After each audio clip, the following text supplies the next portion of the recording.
Welcome to special analysis. నేను రమా మండవ. ఈరోజు అనాలిసిస్లో భాగంగా మనం తీసుకునే టాపిక్ ఏంటంటే, ఇక్కడ ఆల్రెడీ మనం టైటిల్ ఇవ్వడం జరిగింది, ఒక టైటిల్ కాయిన్ చేసాం, గొట్టిపాటి రవికి మంత్రి పదవి ఎందుకు అనేది. సో గొట్టిపాటి రవికే మంత్రి పదవి ఎందుకు అంటే అందుకు కారణం ఉంది. పర్టికులర్లీ ఉమ్మడి ప్రకాశం జిల్లా నుంచి తీసుకున్నట్లయితే కమ్మ సామాజిక వర్గానికి చెందిన నేతలు మొన్న రిప్రజెంట్ కూడా చేశారు అసెంబ్లీకి అండ్ గెలిచారు కూడా. ఒక దామచర్ల జనార్దన్ కావచ్చు, అదేవిధంగా పర్చూరు నుంచి పోటీ చేసిన ఒక ఏలూరు సాంబశివరావు కావచ్చు, ఇలా హ్యాట్రిక్ ఎమ్మెల్యేలుగా. సో అలా వాళ్ళకి దామచర్ల ఫ్యామిలీకి కూడా ఎప్పటి నుంచో టీడీపీతో అసోసియేషన్ ఉంది. ఇక వేరే ఏలూరు సాంబశివరావుకి వచ్చిన దగ్గుబాటి ఫ్యామిలీని ఓడించిన హిస్టరీ కూడా ఏలూరు సాంబశివరావుకు ఉంది. అలాంటి వాళ్ళందరినీ కూడా ఈరోజు పక్కన పెట్టి చంద్రబాబు నాయుడు రవినే ఎందుకు సెలెక్ట్ చేసుకున్నారు, బుజ్జికే ఎందుకు మంత్రి పదవి వచ్చింది అనేది చాలామందికి అర్థం కానీ ఒక సందేహం అనుకోవాలి. చాలామంది మిగతా వాళ్ళని దక్కిన అవకాశం రవికే ఎందుకు దక్కింది అనేది చాలామందికి వస్తున్న ప్రశ్న కూడా. అందుకు ఒక గట్టి సమాధానమే ఉంది టీడీపీ దగ్గర. చంద్రబాబు ఎంపిక సరైందే అన్న అంచనాలు కూడా ఉన్నాయి. ఇక మరోవైపు చూసినట్టయితే ఆ పక్కనే ఉన్న ఉమ్మడి గుంటూరు జిల్లాలో కూడా అదే సామాజిక వర్గానికి చెందిన నేతలు చాలామంది ఉన్నారు. ఇక పార్టీ నుంచి గెలిచిన వాళ్ళు కూడా మెజారిటీ ఉన్నారు మొన్నటి ఎన్నికల్లో. కానీ వాళ్ళలో చాలా తక్కువ మందికి, లైక్ ఒక పయ్యావుల కేశవ్ కావచ్చు, ఒక లోకేష్, ఒక చంద్రబాబు నాయుడు కావచ్చు, చాలా తక్కువ మందికి అలాంటి అవకాశం దక్కింది. వాళ్ళలో ఒక రవి కూడా ఒకరని అనుకోవాలి.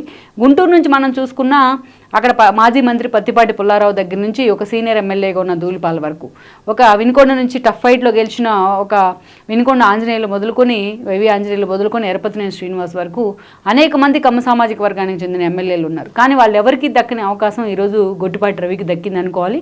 అంటే హీ డిజర్వ్స్ అనుకోవాలి ఆ పదవికి. అందుకు కారణాలు కూడా ఉన్నాయి. ముందుగా చూసినట్లయితే మనం రవి మాటూరు నుంచి ఆయన మొదటిసారి 2004లో ఎమ్మెల్యే కావడం జరిగింది. ఆ తర్వాత 2009లో కాంగ్రెస్ నుంచి అయి ఉన్నారు ఆ రోజున కర్ణం బలరాం మీద. ఆ తర్వాత 2009లో కూడా ఆయన ఆ కాన్స్టిట్యున్సీ అద్దంకిగా మారింది. దెన్ అద్దంకి నుంచి కూడా ఆయన 2009లో బలరాంను ఓడించి మరి ఆ రోజు ఎమ్మెల్యే కావడం జరిగింది. ఆ తర్వాత మనం చూసినట్లయితే కూడా ప్రత్యేకించి 2009 తర్వాత జరిగిన పరిణామాల్లో జగన్మోహన్ రెడ్డి పార్టీని ఎస్టాబ్లిష్ చేసిన క్రమంలో 2014 ఎన్నికల కంటే ముందు గొట్టిపాటి రవి వైఎస్ఆర్సీపీ జెండా కప్పుకున్నారు కాంగ్రెస్ నుంచి వచ్చి. దెన్ వైఎస్ఆర్సీపీ నుంచి ఆ రోజు గొట్టిపాటి రవి పోటీ చేస్తే అద్దంకి కాన్స్టిట్యున్సీలో, దెన్ అటువైపు నుంచి టీడీపీ వైపు నుంచి ఆ రోజు కర్ణం బలరాం కాకుండా ఆయన కొడుకు పోటీ చేయడం జరిగింది 2014లో కర్ణం వెంకటేష్ కూడా ఆ రోజు ఓడిపోయారు గొట్టిపాటి రవి చేతిలో. దెన్ అప్పటికే ఆయనకి 2 సార్లు గెలిచిన అనుభవం అటు మాటూరులో కానీ అద్దంకిలో కానీ. దెన్ ఆయన అద్దంకి నుంచి 2014 ఎన్నికల్లో కూడా గెలవడం జరిగింది. ఎప్పుడైతే గెలిచిన తర్వాత పార్టీ ప్రతిపక్షానికి అయితే పరిమితమైంది. ఎప్పుడైతే చంద్రబాబు నాయుడు ఏదైతే ఆపరేషన్ ఆగస్ట్ పేరుతో, ఆపరేషన్ వైసీపీ పేరుతో 23 మంది ఎమ్మెల్యేలను తన పార్టీలో తీసుకునే ప్రయత్నం చేశారో అప్పుడు వాళ్ళలో గొట్టిపాటి రవి కూడా ఉన్నారు. గొట్టిపాటి రవి కూడా ఆ రోజు వైఎస్ఆర్సీపీ నుంచి టీడీపీలోకి వచ్చే ప్రయత్నం అయితే చేశారు, టీడీపీలోకి వచ్చారు కూడా. ఇక అలాంటి రవికి 2019లో కూడా మళ్ళీసారి వైసీపీ నుంచి ఆహ్వానం కూడా అందింది 2019లో రావాలని ఎన్నికలకు ముందు. కానీ రవి మాత్రం సాలిడ్గా అంతే నిలబడి ఉన్నారు. ఆయన మాత్రం ఇక అద్దంకి నుంచి చూస్తే పర్టికులర్లీ మనం చూస్తే కర్ణం బలరాం లాంటి వాళ్ళు 14 ఎన్నికల్లో పూర్తి స్థాయిలో ఆయన రవి రాకను కూడా ఆయన వ్యతిరేకించారు కూడా 14 ఎన్నికల కంటే ముందు. అయినప్పటికీ కూడా చంద్రబాబు నాయుడు రవి మీద చాలా సీరియస్గా ఫోకస్ పెట్టారు. ఇక 19 ఎన్నికల్లో కూడా గొట్టిపాటి రవి అద్దంకి నుంచే పోటీ చేశారు. అద్దంకి నుంచి పోటీ చేస్తే ఆయన అదే స్థాయిలో గెలిచి అసెంబ్లీలో అడుగుపెట్టారు. బట్ పార్టీ మాత్రం మొన్నటి ఎన్నికల్లో మనం చూసినట్లయితే 2019 ఎన్నికల్లో 23 స్థానాలకు మాత్రమే పరిమితమైంది. ఆ సమయంలో కూడా జిల్లా నుంచి ఆల్మోస్ట్ బాలవీరాంజనేయ స్వామి కానీ, అదేవిధంగా ఏలూరు సాంబశివరావు కానీ, గొట్టిపాటి రవి కానీ అంతటి కష్టకాలంలో కూడా ప్రకాశం జిల్లా టీడీపీకి సాలిడ్గా అండగా నిలబడింది. అయితే గొట్టిపాటి రవి గెలిచిన తర్వాత అంతకుముందు దాకా ఒక ఎత్తు, 2019 ఎన్నికల్లో వైఎస్ఆర్సీపీ అధికారంలోకి వచ్చి ఈయన ప్రతిపక్షంలో ఉండటం మరొక ఎత్తు. అప్పటి నుంచి కూడా గొట్టిపాటి రవిని వైఎస్ఆర్సీపీ సర్కారు వెంటాడి వేధించింది. ఎందుకంటే ఆయన స్థానికంగా ఆయన గ్రానైట్ బిజినెస్ ఉంది. ఎప్పుడో లోకల్గా పలు బిజినెస్లో కూడా ఆయన ఇన్వాల్వ్ అయి ఉన్నారు కూడా. ఎప్పుడు చిన్న అవినీతి మరకు కూడా లేదనే నేతగా కూడా గొట్టిపాటి రవి పేరు తెచ్చుకున్నారు. ఆయన్ని పార్టీలోకి ఎలాగైనా తీసుకోవాలని చెప్పేసి ఆ స్థాయిలో వైఎస్ఆర్సీపీ ఫోకస్ పెట్టింది, ఎంతో ప్రెజర్ ఇచ్చింది. అయినా కూడా ఎక్కడ ఇన్నిసార్లు పార్టీ మారితే తనకున్న శాంటిటీ పోతుందంటూ కూడా గొట్టిపాటి రవి ఎక్కడా కూడా పార్టీ మారే ప్రయత్నం చేయలేదు. అదే స్థాయిలో సాలిడ్గా రాక్ సాలిడ్గా నిలబడ్డారు ఆయన.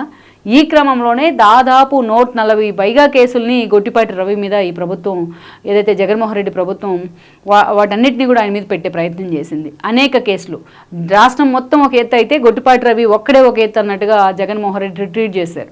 ఆ స్థాయిలో రవిని లేస్తే కేసు, నుంచుంటే కేసు, కూర్చుంటే కేసు అన్న విధంగా ఆయన ఏదైతే ఆయన మైండ్స్ని ఇబ్బంది పెట్టే ప్రయత్నం చేశారు, ఆయన బిజినెస్ల మీద దెబ్బకొట్టే ప్రయత్నం చేశారు. పార్టీలోకి రాకుంటే ఆయన ఫైనాన్షియల్గా ఆయన ఎదగకుండా చేద్దామనే ఆలోచనతో ఎంత అనగదొక్కాలని కూడా ఆ 5 ఏళ్ల పాటు ఆయన్ని మనం ఇందాక చెప్పుకున్నట్టు వెంటాడి వేటాడుతూ వచ్చారు. ఇంత ప్రెజర్ ఇచ్చినా ఇంత బిల్డ్ చేసిన తన మీద ఆ ప్రెజర్. ఎందుకంటే ఒకవైపు నుంచి చూస్తే అటు వైవి సుబ్బారెడ్డి, బాలినేని శ్రీనివాసరెడ్డి లాంటి ఒక సీనియర్ నేతలు కూడా ఆ జిల్లా నుంచి ఉన్నారు వైఎస్ఆర్సీపీ తరఫున. ఆ స్థాయిలో బుజ్జి మీద, గొట్టిపాటి రవి మీద ప్రెజర్ ఇచ్చినా బట్ బుజ్జి మాత్రం ఎక్కడ పార్టీ మారే ప్రయత్నం చేయలేదు. ఒక సీనియర్ నేతగా ఆ స్థాయిలో సంయమనాన్ని అయితే కోల్పోలేదు.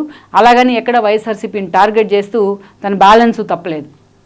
అలా మాత్రం పార్టీలోని ఎన్ని కష్టాలు వచ్చినా ఎన్ని నష్టాలు వచ్చినా పార్టీని మాత్రం అలాగే లైమ్లైట్లో నిలబెడుతూ వచ్చారు. అదంతా ఒక ఎత్తు అయితే లోకేష్ పాదయాత్ర ఒకటే ఒక ఎత్తు. ప్రకాశం జిల్లాలోకి ఎక్కడైతే కుప్పం నుంచి స్టార్ట్ అయిన లోకేష్ పాదయాత్ర రాయలసీమ పూర్తి చేసుకుని నెల్లూరులోకి ఎంటర్ అయిన క్రమంలో నెల్లూరులో ఒక హ్యూజ్ సక్సెస్ అయింది. వన్స్ ప్రకాశం జిల్లాలోకి అడుగుపెట్టిన తర్వాత ప్రకాశం జిల్లాలో లోకేష్ పాదయాత్ర ఒక ప్రభంజనాన్ని అయితే సృష్టించింది. ఎస్పెషల్లీ అద్దంకిలో లోకేష్ పాదయాత్ర అంటే అది నిజంగా నభూతోన భవిష్యత్తు అనుకోవాలి. ఆ స్థాయిలోని పాదయాత్రను సక్సెస్ చేసి చూపించారు అక్కడ గొట్టిపాటి రవి.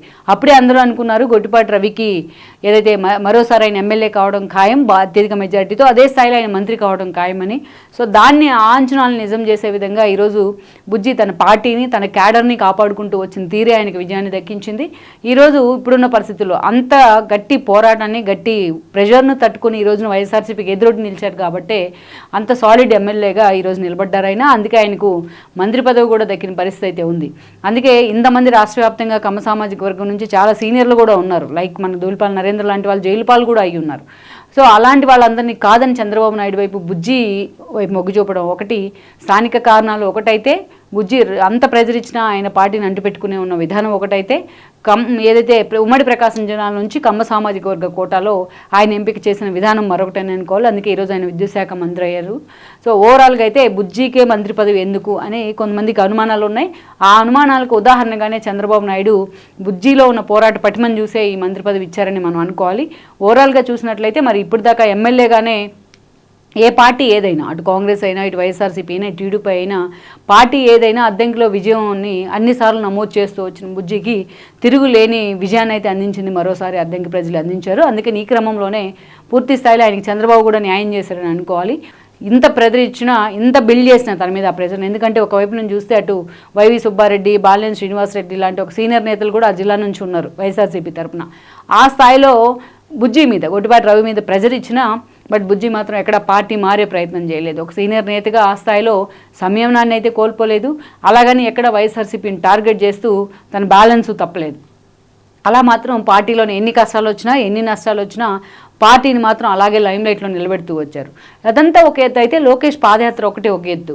ప్రకాశం జిల్లాలోకి ఎక్కడైతే కుప్పం నుంచి స్టార్ట్ అయిన లోకేష్ పాదయాత్ర రాయలసీమ పూర్తి చేసుకుని నెల్లూరులోకి ఎంటర్ అయిన క్రమంలో నెల్లూరులో ఒక హ్యూజ్ సక్సెస్ అయింది.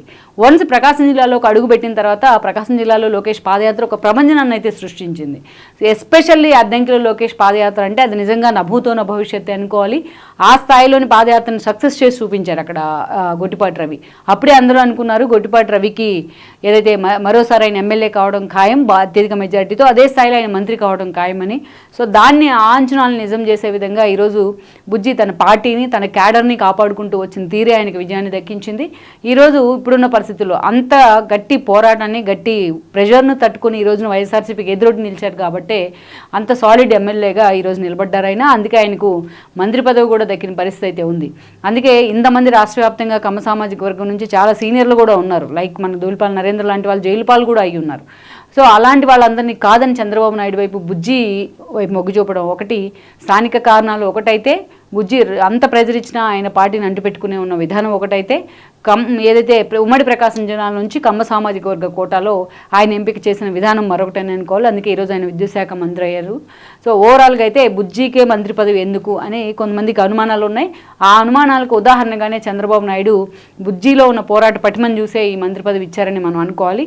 ఓవరాల్గా చూసినట్లయితే మరి ఇప్పుడు దాకా ఎమ్మెల్యేగానే ఏ పార్టీ ఏదైనా, అటు కాంగ్రెస్ అయినా, ఇటు వైఎస్ఆర్సీపీ అయినా, టీడీపీ అయినా, పార్టీ ఏదైనా అద్దంకిలో విజయాన్ని అన్నిసార్లు నమోదు చేస్తూ వచ్చిన బుజ్జికి తిరుగులేని విజయాన్ని అయితే అందించింది. మరోసారి అద్దంకి ప్రజలు అందించారు. అందుకని ఈ క్రమంలోనే పూర్తి స్థాయిలో ఆయనకి చంద్రబాబు కూడా న్యాయం చేశారని అనుకోవాలి.